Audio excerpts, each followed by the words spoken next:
The first rule of interrogation is to listen to what isn't said. The widow never cried. She offered me a drink and calmly recounted the last time she saw her husband alive. Her composure was impeccable, yet her hands were shaking. In my line of work, you learn that guilt has 1,000 faces, and innocence is often the most convincing mask. The real mystery wasn't the crime itself, but the person sitting across from me. The widow's directions led to a place called the Echo Club. It was the last location she had for her husband, a saxophone player who finished a late set and never made it home. The lead seemed straightforward, a simple matter of retracing steps. Stepping into the club was like entering another city. The air was thick with cigarette smoke that curled under the dim lights. A slow, mournful jazz number drifted through the room, the blue notes feeling heavier than the rain outside. The plan was simple: find the owner, confirm the timeline, and locate anyone who saw something. You expect a witness interview. You get a performance. The owner was a man named Miles, who wore his hospitality like a well-tailored suit. He was ready for the questions. He provided a detailed account, precise and unwavering. He stated the victim packed up his horn, declined a last call, and walked out alone into the downpour. His story was clean, too clean. It had the feel of something rehearsed, a narrative polished to a high shine. But the timeline he presented with such certainty began to fray at the edges. He was adamant about the exact minute the musician left. Yet that night had been a particular kind of Los Angeles special. A thick, soupy fog had rolled in off the ocean, mixing with the rain to reduce visibility to almost nothing. How could anyone be so sure of what they saw, or who they saw with, in that weather? His precision clashed with the inherent ambiguity of the conditions. This was the first crack in the facade. A minor discrepancy, the kind most people would dismiss. But in an investigation, consistency is the foundation. When a story is too perfect, it suggests coordination. It means people have talked. The only new piece of information was a name. Miles mentioned the other saxophonist on the bandstand that night, a man named Leo. He was the one who played the last set with the victim. He was the next logical step. The real danger in a case like this isn't a lone suspect acting out of passion. It's the quiet agreement among multiple parties to tell the same story. A coordinated narrative is a fortress. Your next move is to test its walls. You go to the one place a story is supposed to be set in stone, the official record. You need to see if the police report matches what you just heard. The official police report was a study in efficiency. It was typed on crisp paper, its paragraphs neat and its conclusions final. It noted the victim's occupation, the time of the incident, and the cause of death.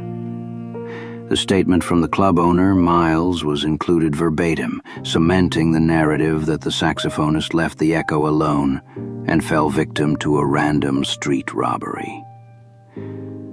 The case was filed as a tragic but straightforward act of urban violence. The paperwork presented a closed loop. But then you find the saxophonist, Leo. He wasn't in a club. He was in a dimly lit apartment that smelled of stale gin and regret. His memory of the night was fragmented, softened by drink.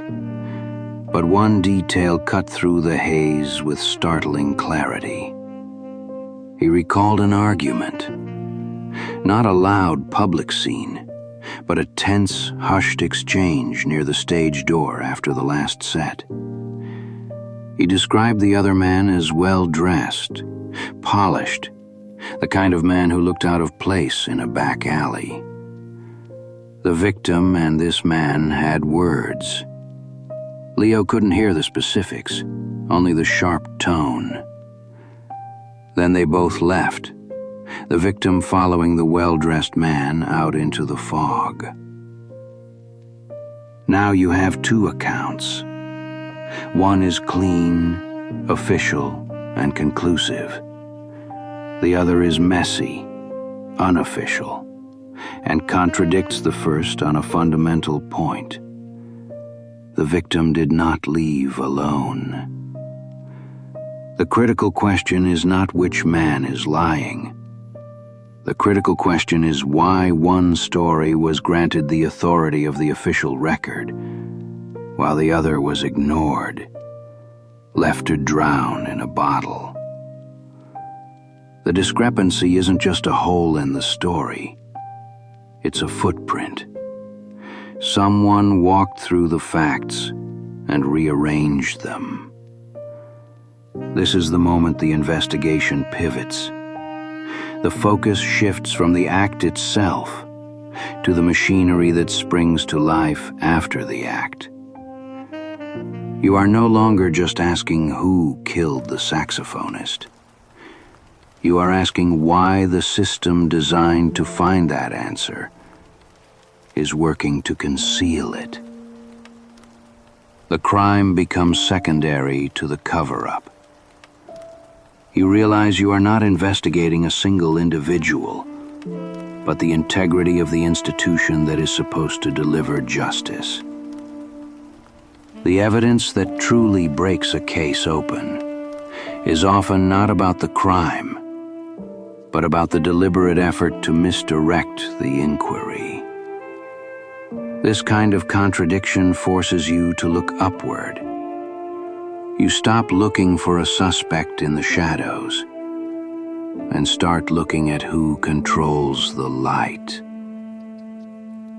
The trail no longer leads down back alleys, but into offices where power resides. A contradiction in the record is like a loose thread on a suit. You don't just note it, you pull. And pulling this thread led back to the source, the precinct archives after dark. The room was a tomb for forgotten cases, the air stale with dust and the scent of old paper. The goal was simple: locate the victim's file and see the raw, unedited version of the story.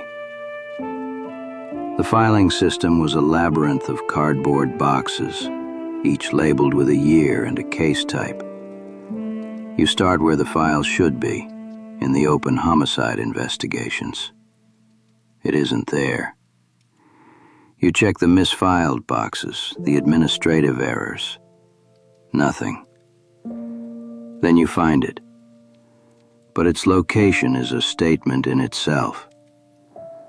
The file was placed deliberately in a box designated for closed cases involving non-suspicious deaths, accidents, natural causes. It wasn't lost. It was hidden in plain sight, categorized as something it clearly was not. Opening the folder, the contents are sparse. The official report is there, but behind it is a single flimsy piece of paper that changes everything. It's an evidence slip, but it was never logged into the property ledger. The description is brief. One silver cigarette case, monogrammed, recovered at the scene. This item was collected, then it disappeared from the official narrative. The slip was a ghost. The initials engraved on the case are the key. They match a public figure, a city councilman. This is a man known for his vocal anti-corruption platform, a pillar of civic virtue.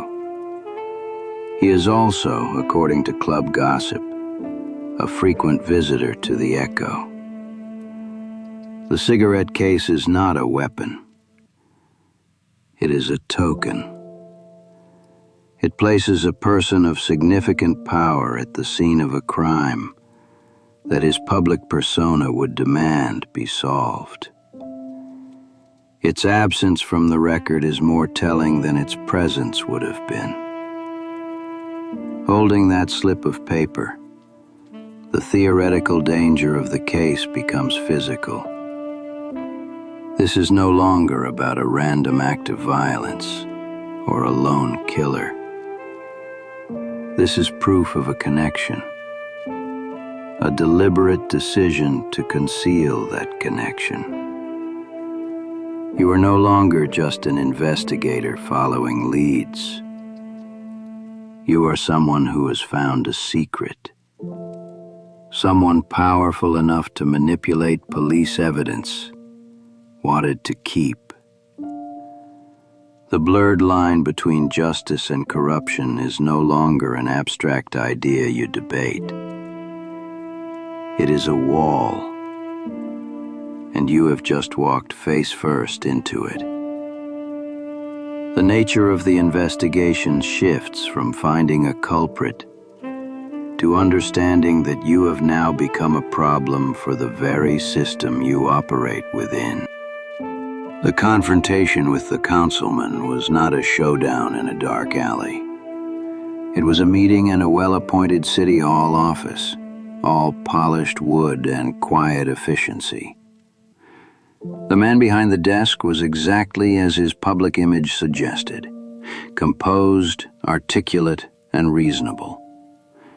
You present the evidence not as an accusation, but as a discrepancy that needs clarification. You mention the cigarette case. He doesn't deny it. He doesn't flinch. Instead, he offers an explanation that is perfectly plausible. He acknowledges the item, calling it a gift from an admirer after a night enjoying the music. He frames it as a trivial detail, a minor social interaction lost in the fog of a long evening. His calm is more unnerving than any outburst of anger could be. There is no malice in his voice, only a weary sense of practicality. He then shifts the conversation from the specific to the abstract.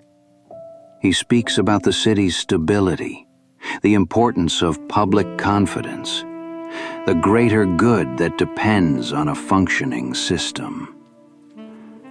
He paints a picture where one man's tragic death, while regrettable, is a small price to pay to avoid a crisis of faith in the institutions that keep order.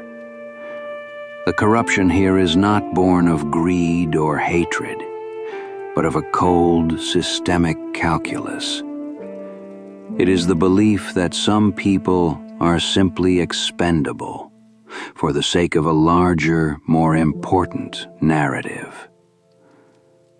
Then comes the choice, presented not as a threat, but as a professional opportunity. You can close the case. The official story is clean, simple, and already accepted. In return, your cooperation would be noted, your career prospects significantly brightened. The alternative is to become a problem that the system, in the interest of its own stability, would have to solve. This is the moment that defines an investigator. The line is no longer between right and wrong, but between survival and integrity. It is a personal calculation made in a quiet room. Accepting the offer means becoming part of the machinery you set out to investigate. Refusing it means stepping onto the other side of the wall. knowing that the very structure you relied on for authority now views you as an adversary. Walking out of that office, the rain feels different. It's no longer just weather. It's a baptism into a colder reality. The case file is still open in your mind, but you understand it will never be closed in any record. The first case teaches you the final lesson.